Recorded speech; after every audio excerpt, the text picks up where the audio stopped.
Don't forget to subscribe and leave a comment on this video saying I subscribed. Let's get into it.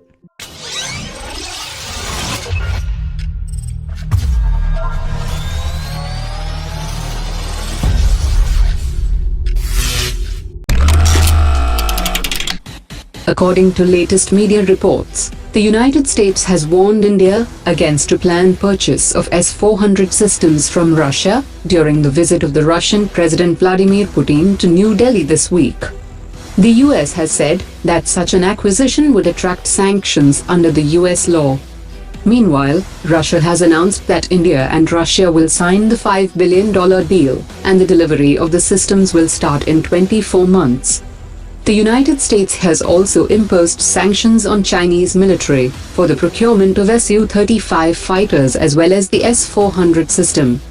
The United States is also concerned about Turkey's decision to buy the S-400 system, seeing it as incompatible with the alliance systems. The Indian Defence Minister has said that India will sign the S-400 deal with Russia, with which it has long-standing military ties. At the annual Air Force press conference, the Indian Air Force chief has defended the purchase of Rafale aircraft, as the aircraft is a game-changer in the subcontinent, and the decision to buy 2 squadrons through a government-to-government deal was made for meeting the emergency requirements of the Air Force, and the cost negotiation committee had finalized the price after due consideration. The Indian Air Force also announced a competition to develop swarm drones with a prize of 10 lakh rupees, and 10 crore rupees will be awarded to develop the selected system. He also said that the Rafale aircraft and the S-400 systems will enhance the capabilities and will counter the shortfalls of the force.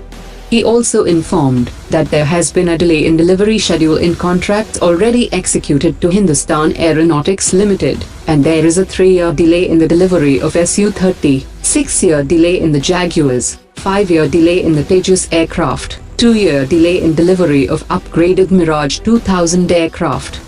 The light combat helicopter is delayed by 7 years, while the light utility helicopter is delayed by 4 years. The press service of Russia's Eastern Military District has said that the Indo-Russian joint exercise Indra 2018 will be conducted from 18 November to the 28th of November.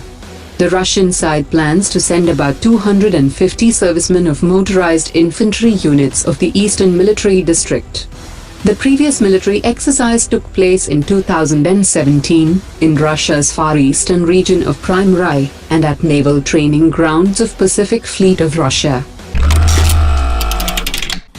The Indian Air Force has informed Prime Minister Modi that the Rafale aircraft and the indigenous Tejas aircraft will help the Air Force in doing away with its aircraft shortage. The Indian Air Force has also highlighted the shortages faced by it, and how the inclusion of the Rafale aircraft, Tejas light combat aircraft, and the advanced medium combat aircraft will help it meet the shortages by 2035. The project for acquiring 110 combat aircraft was also highlighted by the Air Force as critical, and is a top priority for meeting its requirements. The Indian Air Force will have 39 helicopter units and 32 fighter squadrons by 2020, and the Air Force is already finding it difficult to manage the falling squadron strength due to the delays in the induction of the indigenously manufactured Tejas aircraft. Due to lack of inductions in the Air Force, the Su-30 has become the mainstay, and 11 to 12 squadrons would be deployed by 2020.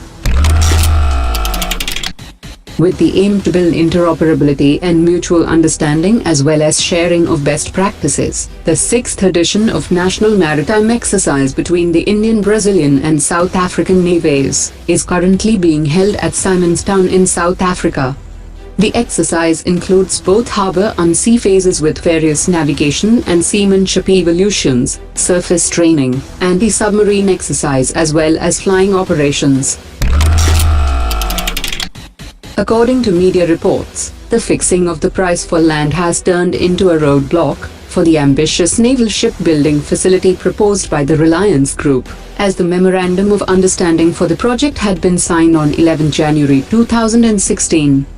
While the government has informed Reliance Naval Engineering that it is ready to transfer the land ownership on the payment of 17.5 lakh rupees per acre, but there has been no response to the offer. Russia has conveyed to India that it could take the Indian crew to the International Space Station for a real training session, and the details of the proposal are likely to be discussed during the visit of the Russian President Vladimir Putin to India. According to latest reports, India's tech Mahindra has partnered with LCA Systems of Israel to provide cyber solutions to government and enterprise customers in India and around the world. This partnership would enable to access the Israel's national-grade cybersecurity capabilities and Tech Mahindra's cyber expertise to address the needs of the future.